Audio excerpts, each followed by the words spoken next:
What's up everybody, I'm Kirk, and welcome back to the channel. Prodeus was one of my favorite games of 2020, and one of its best features was its powerful in-game map editor, allowing players to create their own custom levels and even campaigns. In fact, I found the user maps so impressive, I followed up my review of the game with a video featuring some of my favorites. Now, 4 months after Prodeus's early access release, I am happy to say that the mapping community is still going strong. In fact, the game just held its 3rd mapping contest in association with the Mapcore community, so I figured now is a good time to warp back into this throwback shooter and highlight 5 of my favorite entries from the Mapcore Contest. And believe me when I say, there is some epic talent on display here. But before we get into it, please remember to subscribe to this channel and ring that bell for some more retro and new school shooter goodness. Oh, real quick, I finally have my Discord up. Details in the description. Alrighty, let's begin. As we start, please keep in mind that these picks are not ranked in any particular order. These are simply 5 maps that stuck out to me the most. But hey, if there's a map not featured here that really stuck out to you, be sure to let me know in the comments. Our first map is Altitude by PAWS, who is a creator I featured in my last user maps video for his excellent transit map, and PAWS does not disappoint here. The whole map takes place in this facility spread out between several towering mesas. You come in by dropship, which plays a central role in this map as you have to disable the anti-aircraft guns attacking it, allowing it to clear a path for you. PAWS does a very good job of steadily escalating the challenge, oscillating very cleanly between more open arenas and claustrophobic skirmishes. And they're very good about placing natural obstacles in the environment to keep you on your toes, like this mode of lava here. And much like their transit map, the amount of detail is outstanding. One of the highlights for me was freeing my dropship from the tractor beams of 2 enemy vessels, hopping between the 3 ships and trying to keep my footing while blasting the baddies out of the air. And this is a small thing, but I love this section when you're running along this down tower, smoking enemies along the way, when suddenly, lava. Yeah, I feel like he put this here just to catch people off guard, because it did me. PAWS impressed me with transit, but this map has officially made me a fan. Give Altitude a play, you won't be disappointed.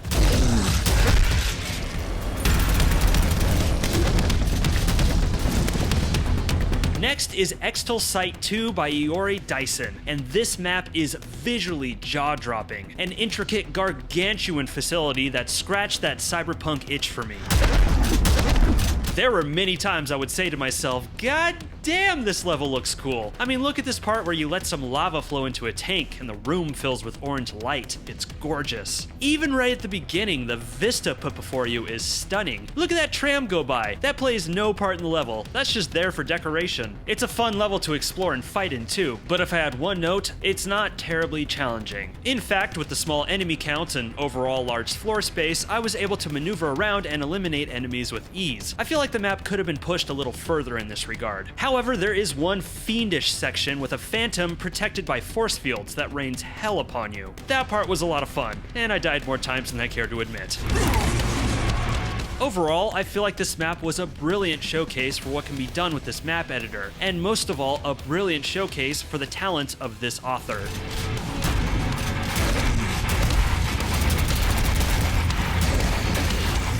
Next, we have Alien Issues by forthefutureproject, which I would describe as a combat roller coaster. This level is a steady, messy stream of ultra-violence that is far from a nightmare to play. It's very linear. You're largely on a straight path throughout, with a few detours that loop right back to the main path. However, that's not a bad thing, as this is one of those maps where you can equip a shotgun, run down a narrow path, and just go splat, splat, splat. Just follow the blood-splattered road. We're off to see the Wizard of Gore.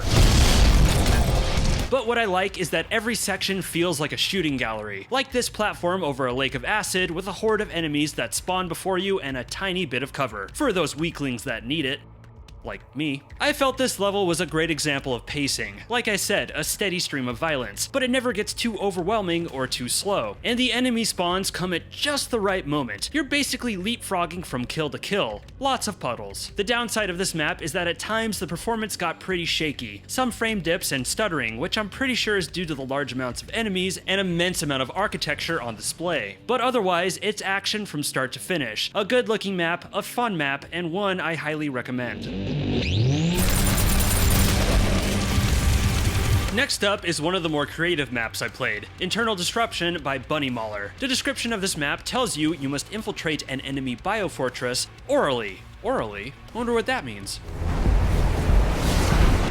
Oh, gross. Internal Disruption is a fitting title, as this map is all about rampaging through the intestines of a sandworm and taking out the enemy facility within it. I have a sneaking suspicion the Prodeus editor doesn't have a ton of assets for fleshy worm insides, and I commend the author here for doing a good job of working with what they got, managing to pull off fleshy red walls, some bone structure, and even enemies busting out of mounds of pus. Nasty. The sheer amount of stuff created for this map is fantastic. Obviously the sandworm in the beginning, but there's also tentacle traps you can shoot. And one of my favorite parts is when you bust up this mechanical artery, or maybe it's the heart, I'm not sure, and rise up as blood fills the room, like an elevator of blood. A blood evader. You think that's cool? Wait until you run into this mother brain looking thing that attacks you with psychic energy. Oh, and shout out to the pile of guts that burst out of this wall. But it's not that I love this map for the spectacle. I love it because it's a good map. It's well designed and has a ton of great combat. And I think it's cool to see someone take the whole infiltrate the evil facility idea and put it inside a living creature. Oh, and the ending, very flashy, very cool.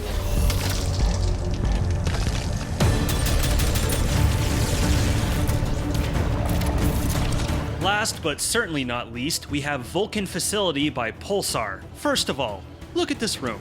Look at it. Look how cool this looks. Okay, I'll go ahead and admit, I love seeing big spinny things in these maps. I have no idea why, it just looks cool to me. You want an easy way to make your map cool? Put a big spinny thing in it. It's like a garnish. You don't need it, but you like seeing it. Anyways, this whole level is just awesome looking, tasking you with shutting down a lava-fueled reactor. The basic design is several combat-saturated loops surrounding the large reactor that feature booby traps. I'm setting booby traps!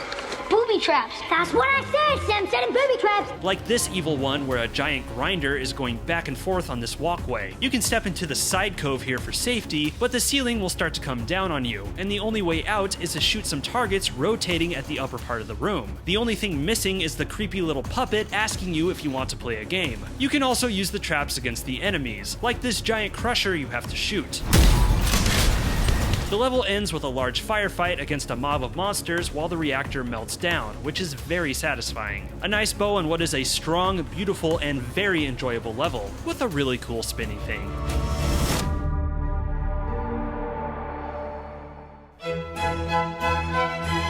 Okay, before we wrap up, I have one more map to show off as a bonus. This is Prodeus presents Pride and Prejudice by Sprovapaz. Basically, this map is a long hallway with a bunch of stations featuring the story of Pride and Prejudice.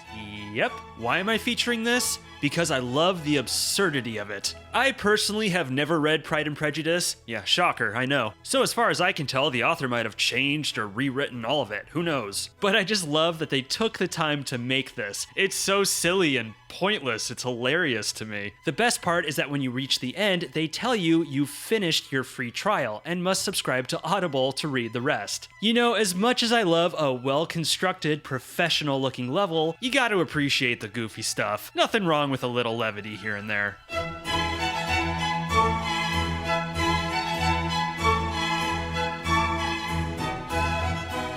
There you have it, 5 excellent user-created maps you can play right now. Before we wrap up, I just want to say, while these are the 5 maps that stuck out to me the most, a lot of the maps I played featured in the contest were excellent. There's a lot of talent in this community, and it's really fun to see people get more comfortable with the editor. If you own Prodeus, hop in there and check these out. And as a reminder, be sure to let me know in the comments of any maps you really liked that weren't featured in this video. Or let me know in the Discord, because I finally have a Discord server up. It's open to everyone, and you can find the info in the description below. If you enjoyed the video, please be sure to subscribe, like, and share with your friends. It is a massive help for this channel. And be sure to check out my first Prodeus User Maps video and my review of the early access build. I post videos weekly, so be sure to ring that bell so you're the first to see them. I'm Kirk, and thank you for watching this video. Stay safe out there.